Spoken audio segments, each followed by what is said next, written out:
O novo futuro do cristianismo. Nos anos 70, o reverendo Moon marcou o início de uma turnê nos Estados Unidos com um discurso intitulado O Novo Futuro do Cristianismo, proferido por Moon em 18 de setembro de 1974, no Madison Square Garden, em Nova York, com uma surpreendente audiência para a época de mais de 25 mil. Nele, o reverendo Moon declarou que o cristianismo precisava integrar uma visão mais global e unificada, abraçando outras religiões e focando na família como base da sociedade. Ele alertou para o declínio espiritual do Ocidente e propôs soluções baseadas em explicações teológicas. Este discurso é notável por esclarecer certos temas bíblicos que muitos se questionam, deixando evidente que o reverendo Moon é um mensageiro de Deus. Este discurso é longo, por isso estará dividido em partes. Penso que esse discurso é ótimo para quem leu muitas vezes a Bíblia, porque revela muitos detalhes que passaram despercebidos por anos, e para quem não tem muita intimidade com as Escrituras, dará uma visão abrangente, eu digo superior a muitos teólogos. Então vamos à primeira parte do discurso. Capítulo 17. O novo futuro do cristianismo. 18 de setembro de 1974. Nova York, Nova York. Senhoras e senhores, eu estou muito feliz em estar aqui esta noite. Agradeço-lhes por terem vindo. Estamos reunidos nesta impressionante edificação do Madison Square Garden esta noite em nome de Deus. Meu tópico esta noite é o novo futuro do cristianismo. Mas antes que eu comece a mensagem desta noite, eu gostaria de fazer uma observação pessoal. Eu não vim aqui para repetir o que vocês já sabem. Eu tenho que revelar para vocês coisas novas. Eu quero compartilhar com vocês uma revelação de Deus.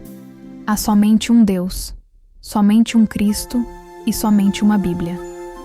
Entretanto, atualmente, apenas no mundo cristão, há milhares de denominações diferentes, todas olhando para a Bíblia de diferentes pontos de vista e com muitas interpretações diferentes. No que estamos interessados não é a interpretação humana da Bíblia, mas como Deus interpreta a Bíblia e qual é realmente a vontade de Deus. Portanto, nenhuma pessoa por si mesma é capaz de nos satisfazer. Essa informação deve vir de Deus, na forma de revelação, e eu quero compartilhar essa revelação com vocês esta noite. Sendo que esta mensagem veio de Deus, e sendo que ela é do ponto de vista de Deus, o conteúdo naturalmente pode ser diferente do entendimento humano. Portanto, ela pode ser novidade para vocês. Mas o que necessitamos são novas ideias. Ideias de Deus, porque o homem já esgotou todas as suas próprias ideias. Essa é a razão para minha vinda para lhes falar esta noite. Por isso eu peço a cada um de vocês para abrir sua mente e abrir seu coração, para que o Espírito de Deus possa falar diretamente para você. Por 2000 anos, os cristãos do mundo têm esperado por um culminante e grande dia, como profetizado na Bíblia, o dia da segunda vinda do Senhor.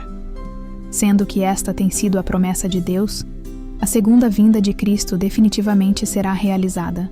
Por que o Senhor está vindo uma segunda vez? Ele está vindo para consumar a vontade de Deus. Então, o que é a vontade de Deus? Sabemos claramente o que é a vontade de Deus? Deus é imutável, eterno, único e absoluto. E Ele tem uma vontade, a qual é também eterna, imutável e absoluta. No início, Deus tinha um propósito definido para a criação do universo e este mundo. Esse propósito era a razão para a criação. E Deus começou a criação do universo e do homem para cumprir esse propósito.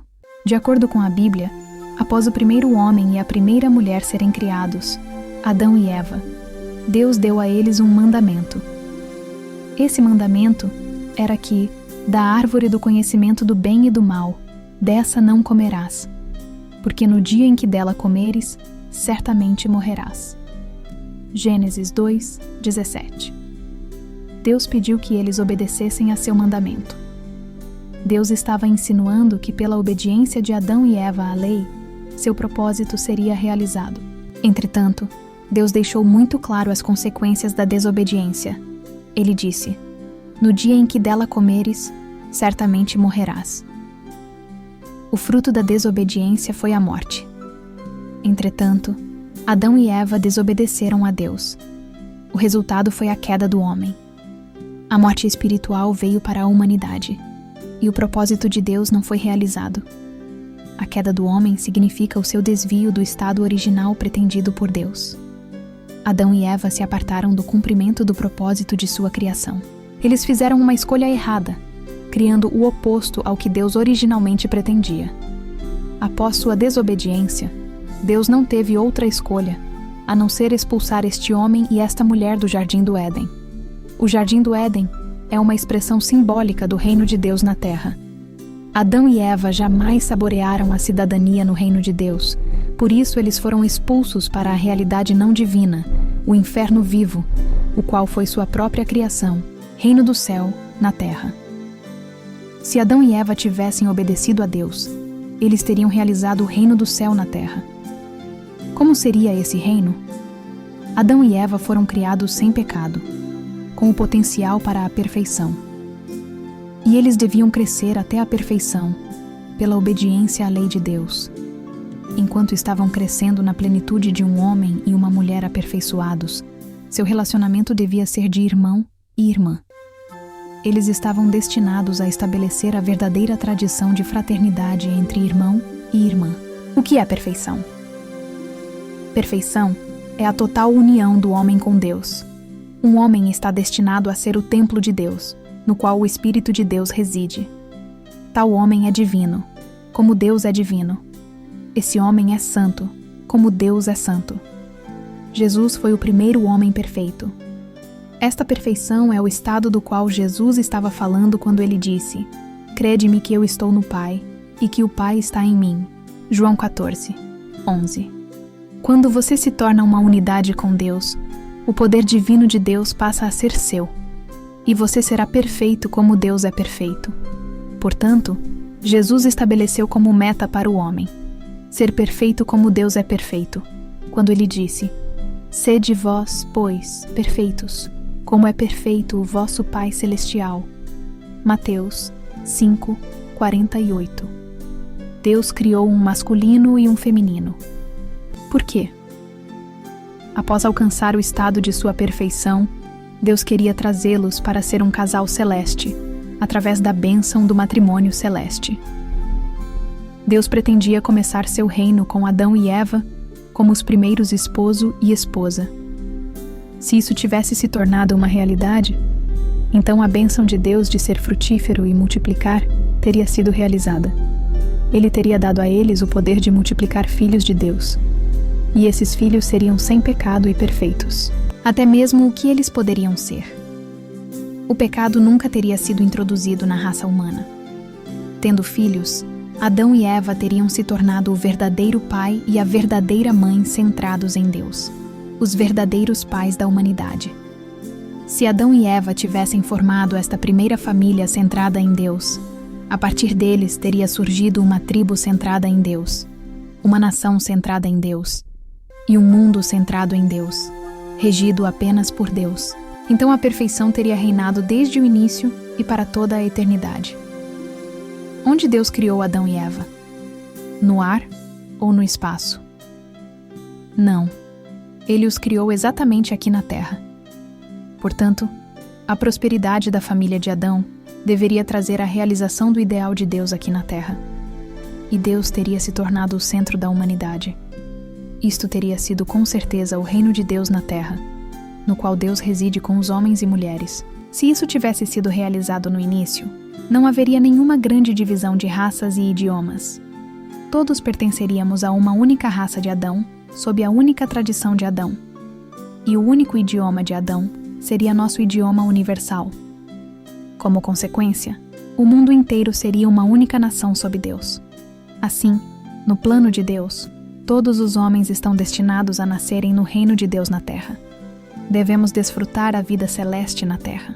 E então, quando terminar nossa vida física na Terra, devemos ser elevados para o reino de Deus no céu espiritual, onde deveremos viver eternamente. Esse era o plano original de Deus. Não poderia haver Satanás e nenhum inferno nesse mundo. Deus não criaria inferno para seus próprios filhos. Nenhum bom pai construiria uma prisão para seu filho recém-nascido. Por que Deus necessitaria de um inferno para seus filhos? Apenas o céu era a vontade original de Deus. Por causa do pecado, entretanto, as pessoas perderam seu valor original e se tornaram lixos humanos. O inferno é como uma lata de lixo, mas isto foi necessário somente após a queda do homem. Reino do inferno, paraíso perdido. Então, examinemos o estado das pessoas decaídas e do mundo decaído. Lemos em João que Jesus disse: Vós tendes por pai o diabo. João 8:44. Pela queda, o homem se colocou sob a falsa paternidade de Satanás. O homem trocou de pai. Deixamos nosso verdadeiro pai, Deus, e nos unimos com o falso pai, Satanás. O primeiro homem e a primeira mulher se tornaram os filhos de Satanás. Sob a falsa paternidade de Satanás, Adão e Eva se uniram totalmente fora da lei, sem a bênção de Deus e sem sua permissão. E quando eles multiplicaram filhos, todos eles vieram a estar sob o mesmo falso pai. Todos eles nasceram como os filhos do pecado, não como os filhos de Deus. Portanto, a multiplicação de filhos de pecado de uma geração para outra desencadeou este decaído mundo pecaminoso. Porque Deus não está no centro. Este é um mundo de pecado, um mundo de desconfiança, um mundo de crime e um mundo de guerra. E nós, as nações e as sociedades deste mundo, podemos destruir uns aos outros e não sentir pesar por isso. Este é o reino do inferno na terra. O mestre deste mundo, na realidade, não é Deus, mas Satanás. Este é o motivo pelo qual João 12:31 indica que Satanás é o regente deste mundo. Sabemos que este universo foi criado por Deus.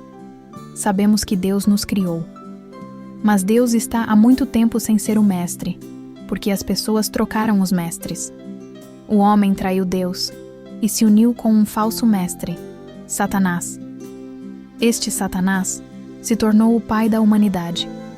A queda do homem trouxe grande aflição ao coração de nosso Pai Celestial. Deus perdeu tudo quando seu povo se voltou contra ele. Esse é o motivo pelo qual lemos no Gênesis: Então arrependeu-se o Senhor de haver feito o homem na terra, e isso lhe pesou no coração. Gênesis 6:6. Deus estava aflito, porque exatamente o oposto de sua vontade se tornou a realidade. Se a intenção de Deus tivesse sido realizada, ele teria sentido alegria. Se as consequências da queda fossem o resultado do plano do próprio Deus, por que Deus deveria estar com seu coração aflito? Por que ele teria se arrependido em ter feito o homem? Essa foi a primeira parte do discurso, O Novo Futuro do Cristianismo. Ele esclarece que Deus nos criou com a intenção de vivermos num mundo de felicidade e que, com a queda humana, o próprio ser humano criou o inferno. Não perca a próxima parte deste fabuloso discurso. Gostou do vídeo? Deixe um like ou um não gostei para responder a essa pergunta e se inscrever para não perder o próximo vídeo. Comente ou pergunte. Ficarei feliz em responder.